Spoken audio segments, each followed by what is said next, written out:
यदि आप उदास हैं तो आप अतीत में जी रहे हैं। यदि आप चिंतित हैं तो आप भविष्य में जी रहे हैं। और यदि आप शांति में हैं तो आप वर्तमान में जी रहे हैं।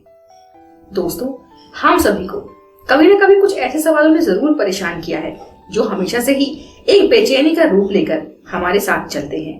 हर खुशी में अधूरापन सा लगता है और मंजिल तक पहुंचने के बाद भी एक खालीपन सा रह जाता है। शायद इन सवालों का जवाब ना तो पैसों में है, ना शोहरत में और ना ही रिश्तों में। और अगर आप भी वो इंसान हैं जिनको इन सवालों के जवाब चाहिए, तो एक 2500 साल पुरानी किताब आपको शायद इनके जवाब दे सकती है। और इस किताब का नाम है ताओ ते चिंग। और इस किताब को लिखने वाले थे लाओ त्सु। लाओ त्सु कोई राजा महाराजा, कोई दार्शनिक या कोई महान योद्धा नहीं थे, बल्कि वो एक साधारण से लाइब्रेरियन थे जो चीन की एक पुरानी लाइब्रेरी में गुमनामी की जिंदगी जीते थे। लेकिन साधारण से दिखने वाले इस इंसान के अंदर विचारों का एक ऐसा विशाल समंदर था जिसकी लहरें असीमित थी। ये किताब कोई कहानी या उपदेशों से भरी किताब नहीं है, बल्कि इसमें 41 छोटी छोटी कविताएं हैं जिन्हें वैसे तो शायद आप बहुत ही कम समय में पढ़ सकते हैं, लेकिन इसका अर्थ इतना गहरा है कि ये आपकी पूरी जिंदगी की समझ को हिलाकर रख देती है। ये किताब आपसे कहती है कि आप जिसे जिंदगी समझ रहे हैं वो तो बस एक दौड़ है। असली जिंदगी तो उस ठहराव में है, उस खामोशी में है जिसे हम और आप लगातार नजरअंदाज कर रहे हैं। ये किताब आपके दिमाग से नहीं बल्कि आपके दिल से बात करती है। ये आपके उन सभी विश्वासों को हिलाकर रख देगी जिन्हें आप अभी तक सच मानते आए हैं। वीडियो में आगे बढ़ने से पहले अगर आपने हमारे चैनल को सब्सक्राइब नहीं किया है तो इसे जरूर सब्सक्राइब करें। इस किताब का लेसन नंबर 1 है ताओ सब कुछ है और कुछ भी नहीं। दोस्तों, हमारी पूरी जिंदगी एक ही सवाल के आसपास घूमती है कि कैसे हम सब कुछ समझना चाहते हैं। हर चीज हमें पता होनी चाहिए। हमें ये भी पता होना चाहिए कि सफलता का फॉर्मूला क्या है, एक खुशहाल रिश्ते का राज क्या है, जिंदगी का मकसद क्या है। हम जवाबों के पीछे भागते हैं क्योंकि हमें लगता है जिस दिन हम सब कुछ समझ लेंगे उस दिन हम जिंदगी को नियंत्रित कर लेंगे और फिर हमें कोई दुख नहीं छू पाएगा। और यही हमारे मन की सबसे गहरी इच्छा है, जो है नियंत्रण पाने की इच्छा। और यहीं पर ताओ ते चिंग एक ऐसा जवाब देती है जो हमारे दिमाग को सुन्न कर देता है। ये किताब कहती है जिसे समझा जा सकता है वो ताओ नहीं। तो ताओ आखिर है क्या? ताओ वो परम शक्ति, वह ब्रह्मांड का संगीत, या कहें कि वो अदृश्य धागा है जो हर चीज को एक साथ पिरोए हुए है, लेकिन फिर भी आप उसे नहीं देख सकते, आप उसे छू भी नहीं सकते और यकीन मानिए तो समझ तो बिल्कुल भी नहीं सकते। ये सुनकर मन में एक बेचैनी होती है, एक घबराहट कि अगर हम ये सब समझ ही नहीं सकते तो फिर हमारा क्या होगा। हमारा जीवन तो अनिश्चितता में डूब जाएगा। लेकिन ताओ कहते हैं कि यही तो असली आजादी है। जरा सोच कर देखिए, एक नदी जो पहाड़ों से निकलती है, क्या उसके पास कोई नक्शा होता है? क्या वो हर मोड़ पर रुककर पूछती है कि समंदर का रास्ता किधर है? नहीं, वो सिर्फ बहती है। उसे समंदर की तरफ एक अनजाना अदृश्य खिंचाव महसूस होता है और यही खिंचाव ताओ है। नदी पहाड़ों से लड़ती नहीं, वो उनके किनारों से अपना रास्ता बना लेती है। वो पत्थरों को हटाने की कोशिश नहीं करती, बल्कि वो उनके ऊपर से बह जाती है। वो बस अपने स्वभाव में रहती है, बहने के स्वभाव में, और बिना किसी कोशिश, बिना किसी नक्शे के वो अपनी मंजिल तक पहुंच जाती है। अब अपनी जिंदगी के बारे में सोचिए कि आप हर पल नदी के बहाव के उल्टी दिशा में तैरने की कोशिश नहीं कर रहे हैं। कैरियर, रिश्ते, सेहत, हर चीज को हम अपने हिसाब से चलाना चाहते हैं। हम अपनी छोटी सी बुद्धि से ब्रह्मांड की विशाल योजना को कंट्रोल करने की कोशिश में अपनी सारी ऊर्जा को खत्म कर देते हैं। हम थक जाते हैं, हार जाते हैं और फिर ये शिकायत करते हैं कि जिंदगी कितनी मुश्किल है। ताओ कहता है कि नियंत्रण छोड़ दो, समझने की जिद छोड़ दो, इस पल में जियो, पूरी तरह से उस आंतरिक आवाज पर भरोसा करो जो तुम्हें रास्ता दिखा रही है, ठीक वैसे ही जैसे नदी को समुद्र का रास्ता पता होता है।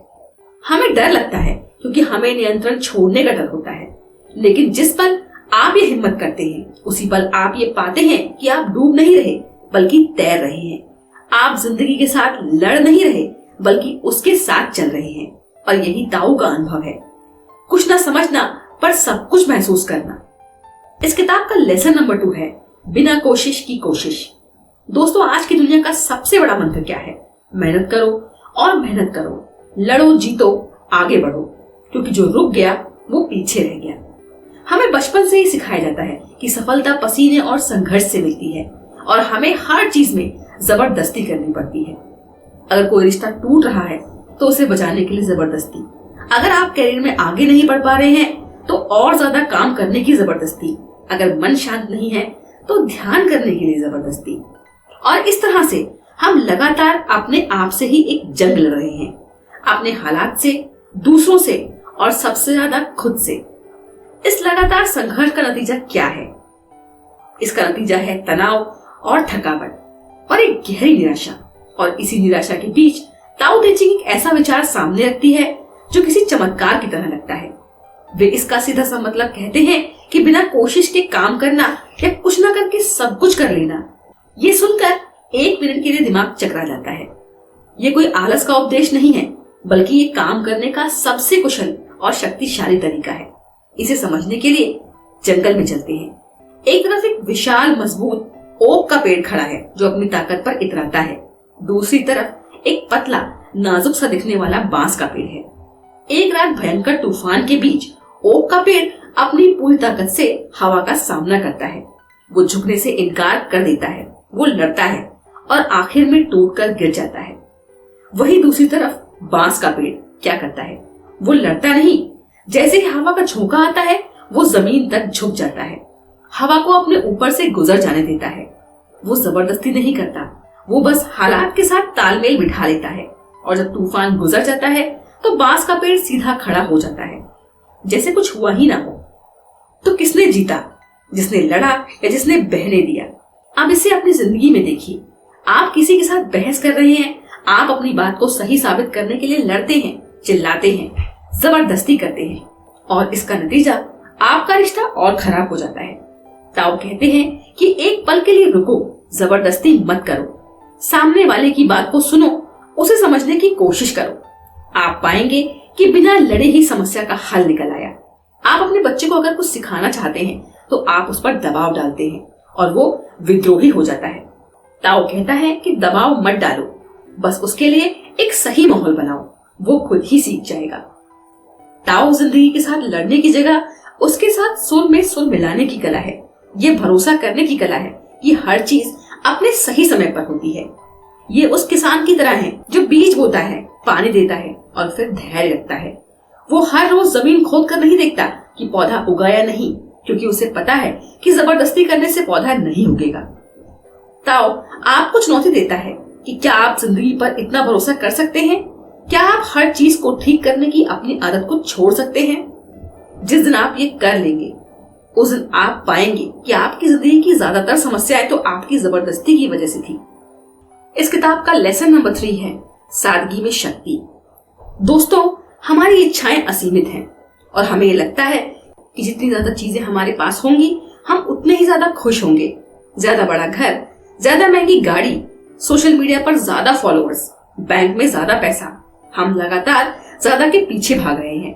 हम एक ऐसी दौड़ में शामिल हैं जिसका कोई अंत ही नहीं है। आप एक चीज हासिल करते हैं और उसकी खुशी 2 दिन रहती है, फिर आपका मन आपको बताता है कि अब तुम्हें उससे भी बड़ी चीज चाहिए। इस दौड़ ने हमें क्या दिया? एक अंतहीन असंतोष। हम चीजों के मालिक नहीं बने, बल्कि चीजें हमारी मालिक बन गई हैं। हमारी जिंदगी जटिल हो गई है, हमारा मन भारी हो गया है। और इसी शोर के बीच लाओ त्सो एक बहुत ही शांत और गहरी बात कहते हैं, जो सबसे कम है वही सबसे ज्यादा है।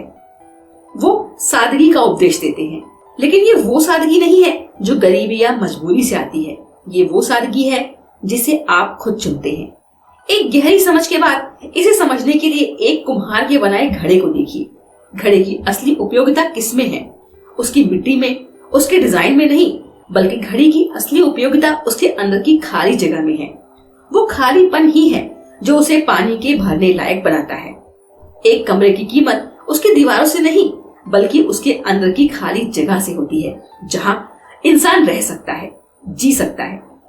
अब अपने मन के बारे में सोचिए, क्या वह उस घड़े की तरह है जो पहले से ही कंकड़ पत्थरों से भरा हुआ है। उन कंकड़ों का नाम चिंता, डर, पछतावा, दूसरों से तुलना, भविष्य की योजनाएं, पुरानी यादें। जब आपका मन इतना भरा हुआ है तो उसमें शांति, खुशी और प्यार के लिए जगह है ही कहाँ। ताओ ते चिंग कहती है कि अपने जीवन को, अपने मन को खाली करो। ये सिर्फ भौतिक चीजों को हटाने की बात नहीं है, ये उन इच्छाओं को छोड़ने की बात है जो जरूरी नहीं है। ये उन रिश्तों को अलविदा कहने की बात है जो आपको बोझ लगते हैं। ये उन विचारों को मन से निकालने की बात है जो आपको बार बार परेशान करते हैं। सादगी में जीने के लिए हिम्मत चाहिए। ये दुनिया के बहाव के खिलाफ जीने जैसा है। लोग आपको अजीब समझेंगे, लेकिन जब आप इस सफर पर निकलते हैं तो आपको एक ऐसी आजादी और हल्कापन महसूस होता है जिसे शब्दों में बयान नहीं किया जा सकता।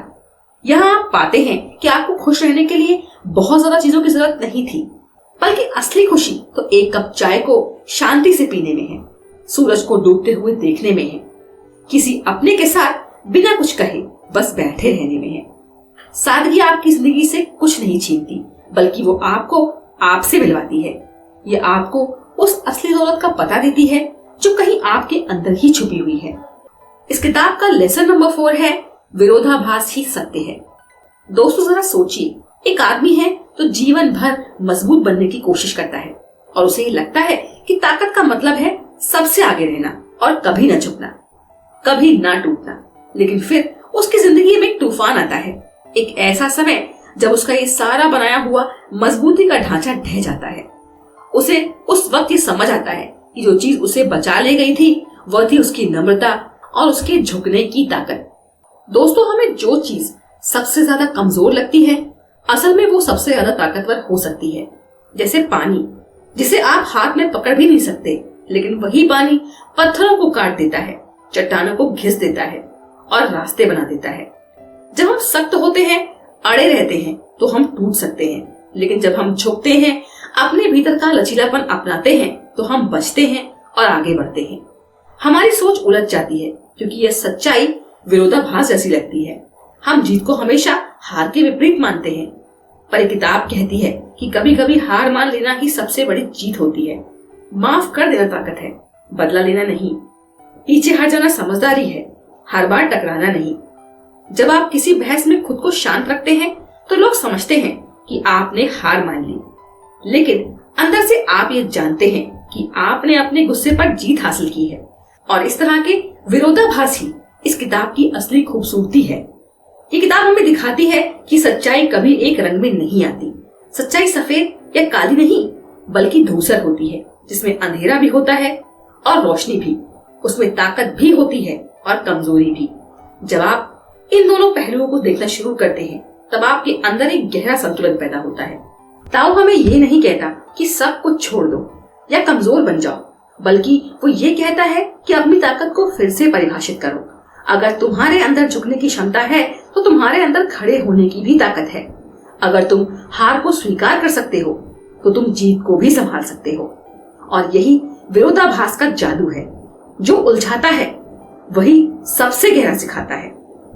इस किताब का लेसन नंबर 5 है, इच्छाओं का जाल।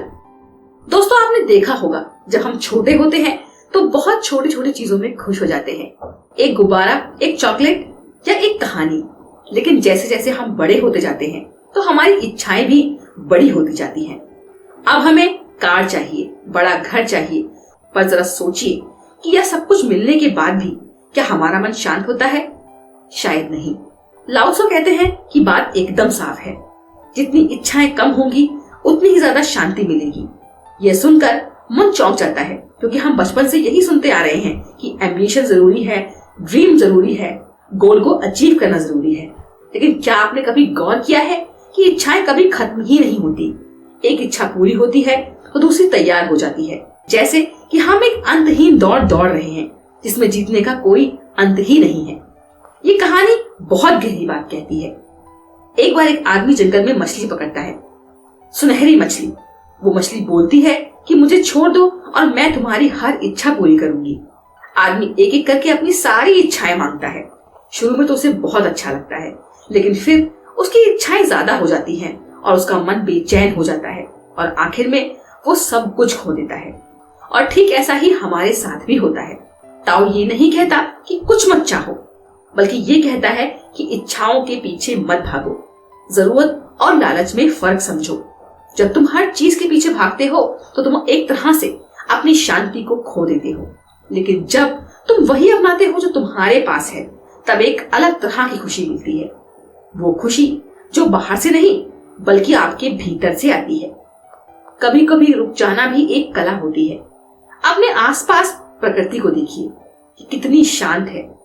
पेड़ चुपचाप बढ़ते हैं, नदियां बिना शोर के धीरे धीरे बहती हैं। ये आपसे कुछ नहीं मांगते, लेकिन आपको सब कुछ देते हैं। ताओ उसी शांति की ओर आपको बुलाता है। ताओ कहता है कि जिस दिन तुम इच्छाओं के जाल को पहचान लोगे, तुम उसी दिन आजाद हो जाओगे। इस किताब का लेसन नंबर 6 है नेतृत्व की असली कला। दोस्तों, अगर आपसे कोई पूछे कि एक अच्छा नेता कौन होता है, तो आप शायद कहेंगे कि जो सबको निर्देश दे, तो सबके आगे खड़ा हो, जो फैसले ले और सबको ये बताए कि क्या करना है। लेकिन लाओ त्सो की नजर में सबसे अच्छा नेता वो होता है जिसे लोग भूल जाएं। ये बात सुनकर दिमाग चौंकता है कि क्या भला कोई ऐसा भी नेता होता है। पर जरा सोचिए, आपके जीवन में कोई एक ऐसा इंसान जरूर आया होगा, शायद एक टीचर, एक दोस्त या आपका कोई सीनियर, जिसने आपको कुछ ऐसा सिखा दिया जो आपकी जिंदगी बदल गया। लेकिन उसने कभी ये दावा नहीं किया कि मैंने तुम्हें बदला या मैंने तुम्हें सिखाया।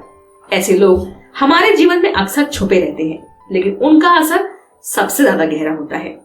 ताओ कहता है कि नेतृत्व कोई मंच पर खड़े होकर भाषण देना नहीं है, बल्कि असली नेतृत्व है दूसरों को अपने अंदर की शक्ति से जोड़ देना। एक अच्छा नेता किसी पेड़ की तरह होता है जो खुद चुपचाप खड़ा रहता है, लेकिन उसकी छाया में दूसरे लोग आराम पाते हैं। उसकी जड़ों से धरती मजबूत होती है। हमारे समाज में नेता वो कहलाता है जो सबसे ऊंची आवाज में बोले, लेकिन ताओ कहता है कि नेता वो है जो सबसे गहरी शांति में हो। ऐसा नेता आदेश नहीं देता, बल्कि मार्ग दिखाता है। वो अपनी उपस्थिति से लोगों को प्रेरित करता है, और उसकी सबसे बड़ी ताकत होती है उसका ना दिखना। क्या आपने कभी बागवानी देखी है? एक अच्छा बागवान पौधों को खींचता नहीं है कि वो जल्दी बढ़े, बल्कि वह बस मिट्टी, पानी और धूप का ध्यान रखता है, और फिर पौधा खुद ही बढ़ता है। एक असली नेता भी ऐसा ही होता है। वो किसी से जबरदस्ती नहीं करता, बस वो एक ऐसा माहौल बनाता है कि लोग खुद ब खुद खिल उठते हैं। ताओ हमें सिखाता है कि असली ताकत दूसरों को ऊपर उठाने में है, न कि खुद को बड़ा दिखाने में। जब आप नेतृत्व करना छोड़ देते हैं, तब आप असली लीडर बन जाते हैं। जब आप अपनी पहचान छोड़ देते हैं, तब लोग आपकी बातों को अपनाना शुरू करते हैं। और यही है नेतृत्व की असली कला, छुप कर चमकना, चुपचाप बदलना। इस किताब का लेसन नंबर 7 है मृत्यु और जीवन का नृत्य। दोस्तों, मृत्यु शब्द सुनते ही हम सभी का शरीर सिहर उठता है, चेहरे पर तनाव आ जाता है, और एक पल के लिए दिल थम सा जाता है। शायद इसीलिए क्योंकि हमने हमेशा मृत्यु को एक अंत समझा है, एक अंधेरे कुएं की तरह जहां से कोई लौट कर नहीं आता। लेकिन लाओ त्सो की आंखों से देखें तो तस्वीर कुछ और ही नजर आती है। उनके लिए मृत्यु कोई डरावनी चीज नहीं है, बल्कि जीवन का ही दूसरा पहलू है। जैसे दिन के बाद रात आती है और फिर रात के बाद नया सवेरा, जैसे पेड़ से पत्ते गिरते हैं फिर नए पत्ते उगते हैं, उसी तरह जीवन और मृत्यु एक चक्र है, एक सुंदर नृत्य जहाँ एक खत्म होता है तो दूसरा शुरू होता है। पर हम इस नृत्य को देखने की बजाय उससे भागते हैं। हम जीवन को जकड़ कर जीते हैं, जैसे कि अगर हमने उसे ढीला छोड़ा तो सब कुछ खो जाएगा। हम हर चीज पर कंट्रोल रखना चाहते हैं, और मृत्यु जो सबसे बड़ी अनिश्चितता है, वो हमें याद दिलाती है कि कंट्रोल सिर्फ एक भ्रम है।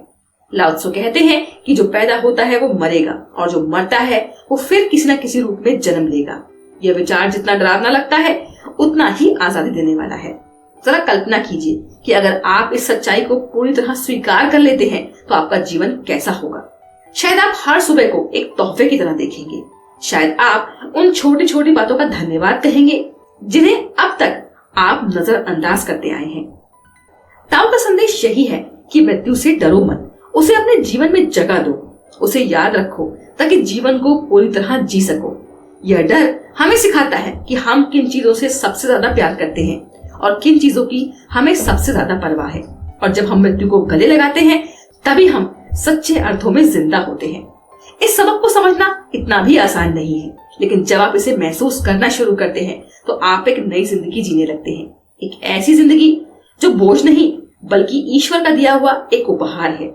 एक ऐसा जीवन जो हर पल में गहराई से जिया गया हो। ताओ कहता है कि अगर आप खुद को वाकई में बदलना चाहते हैं तो अपनी बाहरी जिंदगी को नहीं बल्कि अपने अंदर की दुनिया को बदलो। ताओ कहता है कि अपने हर डर को गलत साबित करो और उस अंतहीन दौर से बाहर निकलो जो कभी खत्म ही नहीं होती। दोस्तों, ये किताब हमें सिखाती है कि जिंदगी कोई समस्या नहीं है जिसे हल करना है, बल्कि ये एक संगीत है जिसे महसूस करना है। ये एक नदी है जिसमें आपको बहना है और जब आप इस बहाव को अपनाते हैं तो आप ये पाते हैं कि आप किसी मंजिल पर नहीं बल्कि उसी रास्ते पर खुश हैं और वो रास्ता ही आपकी मंजिल बन जाता है। ताओ कहता है कि अपना काम करो और फिर पीछे हट जाओ। शांति का यही एकमात्र रास्ता है। जो दूसरों को नियंत्रित करता है वो शक्तिशाली तो हो सकता है, लेकिन जो स्वयं पर नियंत्रण रखता है वो उससे भी अधिक शक्तिशाली है। जब आप बस स्वयं बने रहने में संतुष्ट रहते हैं और किसी से तुलना या प्रतिस्पर्धा नहीं करते तो हर कोई आपका सम्मान करता है। लाओ त्सु कहते हैं कि अपने सपनों को आप किससे सींचते हैं इस बारे में सावधान रहें। उन्हें चिंता और भय से ना सींचें, वरना आप ऐसी खरपतवार उगाएंगे जो आपके सपनों का गला घोट देंगी। उन्हें आशावाद और समाधानों से सींचें तो आप सफलता की खेती करेंगे। हमेशा किसी समस्या को सफलता के अवसर में बदलने के तरीकों की तलाश में रहें। हमेशा अपने सपनों को पोषित करने के तरीकों की तलाश में रहें। जो आपके पास है उसमें संतुष्ट रहें। चीजें जैसी हैं उसमें आनंद लें। जब आपको एहसास हो जाएगा कि आपके पास कुछ भी कमी नहीं है तो पूरी दुनिया आपकी है। तो ये थी हमारी आज की बुक समरी। आपको ये बुक समरी कैसी लगी हमें कमेंट करके जरूर बताएं। अगर आपको ये समरी पसंद आई हो तो वीडियो को लाइक करना ना भूलें और अगर आपने हमारे चैनल को अभी तक सब्सक्राइब नहीं किया है तो इसे सब्सक्राइब जरूर करें। Thanks for watching.